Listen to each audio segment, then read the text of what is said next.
Hello friends, welcome to one style cooking. நாம் இன்றைக்கி பார்க்க போகிற ரெசிபி என்னென்னு பார்த்தீங்கன்னா எல்லாரோட ஃபேவரைட் சிக்கன் பிரியாணி தான் பார்க்க போகிறோம். வாங்க எப்படி செய்யலாங்கிறத பார்க்கலாம். சிக்கன் பிரியாணிக்கு தேவையான பொருட்கள் என்னென்னு பார்த்துடலாம். தாளிக்கிறதுக்கு 3 பட்டை, 3 ஏலக்காய், 3 கிராம்பு, ஒரு சின்ன பிரிஞ்சி இலை எடுத்து வச்சுருக்கேன்.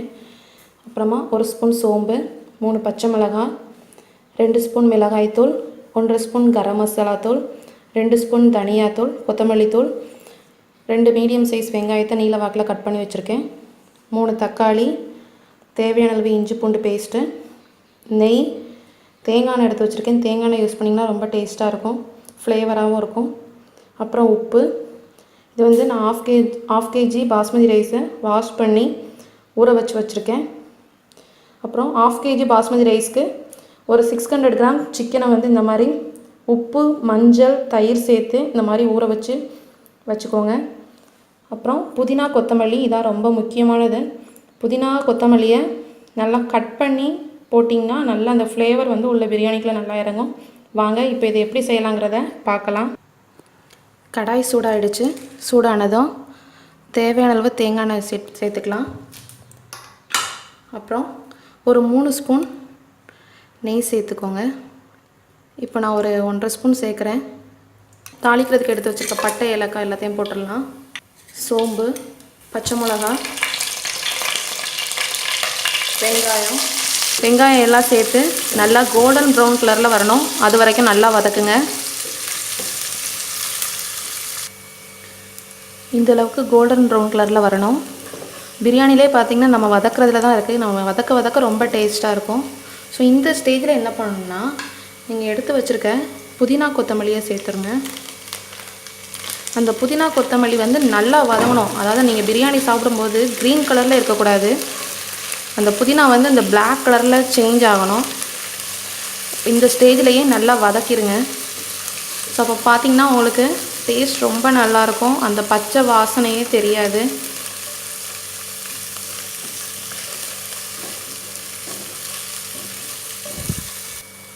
இந்தளவுக்கு புதினா, கொத்தமல்லி நல்லா வதங்கிடணும். இப்போ தேவையான அளவு இஞ்சி பூண்டு பேஸ்ட் போட்டுக்கலாம். இஞ்சி பூண்டு பேஸ்ட் வந்து நம்ம சிக்கனுக்கு மட்டும் சேர்த்து போடக்கூடாது. நம்ம வந்து பிரியாணி ரைஸ் சேர்க்குறோம். ஸோ அதனால் ரைஸுக்கும் சேர்த்து தான் போடணும். நான் இதில் வந்து இப்போ ஒரு 6 ஸ்பூன் இஞ்சி பூண்டு பேஸ்ட் போட்டிருக்கேன். இஞ்சி பூண்டு பேஸ்ட் அதிகமாக போட்டிங்கன்னா தான் பிரியாணியோட டேஸ்ட் வந்து நல்லாயிருக்கும்.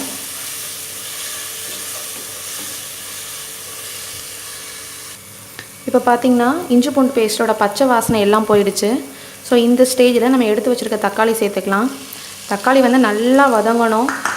ஸோ நம்ம இந்த பேசிக் மசாலா, அந்த மசாலா வதக்குறதுல தான் இருக்குது நம்மளோட பிரியாணியோட டேஸ்ட்டு. இதை நல்லா வதக்கிக்கோங்க. இந்த தக்காளி வேகிறதுக்கு கொஞ்சமாக உப்பு சேர்த்துக்கலாம். உப்பு சேர்த்து நல்லா வதக்குங்க.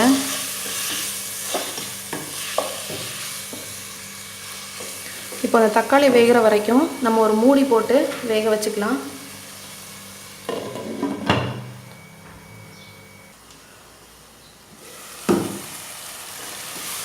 தக்காளி நல்லா வெந்திருக்கு. நல்லா மேஷ் பண்ணி விட்டுக்கோங்க.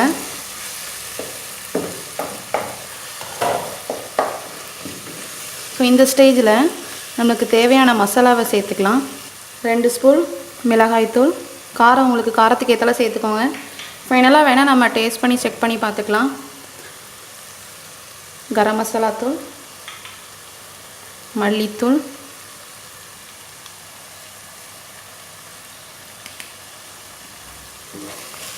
சேர்த்து நல்லா வதக்குங்க.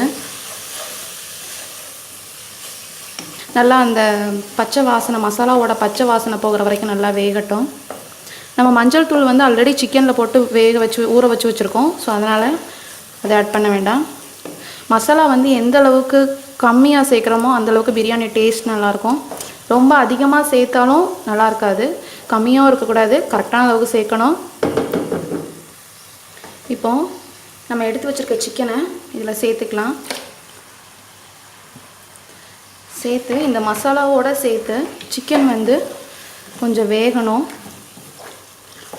அப்போ தான் அந்த சிக்கன்லேருந்து மசாலா ஓட்டும்.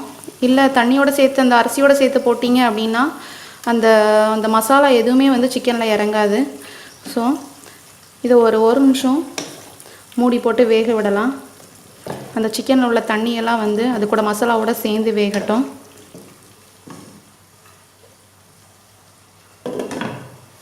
இப்போ ஓப்பன் பண்ணி பார்க்கலாம்.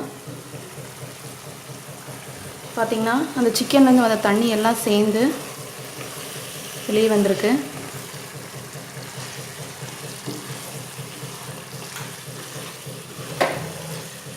இனி நம்ம எடுத்து வச்சுருக்க ரைஸை இதில் ஆட் பண்ணிடலாம்.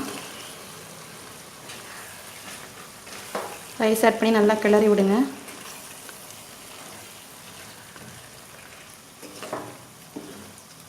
இந்த ஸ்டேஜில் நான் 2 கப் ரைஸ் எடுத்திருக்கேன். ஸோ அதனால் 3 கப் தண்ணி ஊற்றணும். 1 கப் அரிசிக்கு 1.5 கப் தண்ணி. இப்போ பார்த்திங்கன்னா நான் இந்த கப்பால் ரைஸ் 2 கப் எடுத்தேன். ஸோ இதே கப்பால் நான் 3 கப் தண்ணி சேர்க்க போகிறேன்.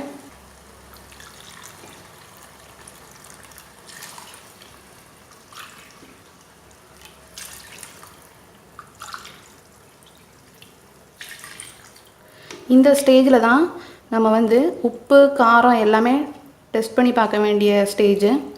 இந்த ஸ்டேஜில் பார்த்துக்கோங்க உங்களுக்கு உப்பு காரம் இரண்டுமே எப்படி இருக்குன்னு. நம்ம ரெகுலர் சாப்பிட்ற காரத்தை விட உப்பை விட கொஞ்சமாக அதிகமாக இருந்துச்சுன்னா நம்மளுக்கு பிரியாணி ரெடியாகி வரும்போது ரொம்பவே டேஸ்ட்டாக இருக்கும். இப்போ தண்ணி சேர்த்தாச்சு. உப்பு உரைப்பு எனக்கு உப்பு காரம் எல்லாமே கரெக்டாக இருக்குது. ஸோ இப்போ மூடி போட்டு வேக வச்சிடலாம்.